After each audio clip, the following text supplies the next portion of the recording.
Méditation du 30 juin. Combien de temps le ciel souffrira-t-il? Moi et le Père, nous sommes un. Jean 10, verset 30. Dieu lui-même a été crucifié avec Christ, car Christ était un avec le Père. Extrait du livre SDA Bible Commentary, le commentaire biblique adventiste, au volume 5, le chapitre Matthieu 27 à la page 1108. Peu réfléchissent aux souffrances que le péché cause à notre Créateur. Le ciel entier a souffert pendant l'agonie du Christ, mais cette douleur n'a pas commencé ou n'a pas pris fin quand le Christ s'est fait homme. La croix révèle à nos sens émoussés la blessure faite à Dieu par le péché dès le commencement. Chaque manquement au bien, chaque acte cruel et chaque échec de l'humanité pour atteindre l'idéal qu'il lui avait fixé afflige le Seigneur. Lorsque ces désastres, qui étaient la conséquence inéluctable de la séparation d'avec Dieu, le joug ennemi, la cruauté, la mort, se sont abattus sur Israël, nous lisons que l'Éternel fut touché des maux d'Israël.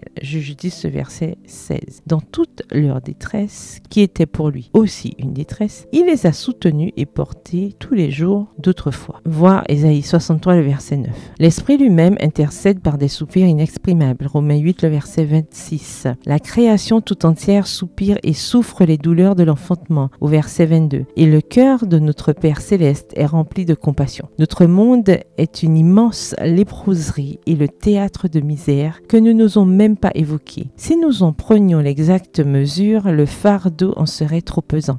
Et pourtant, Dieu le porte tout entier. Extrait du livre Éducation, au chapitre 31, à la page 232.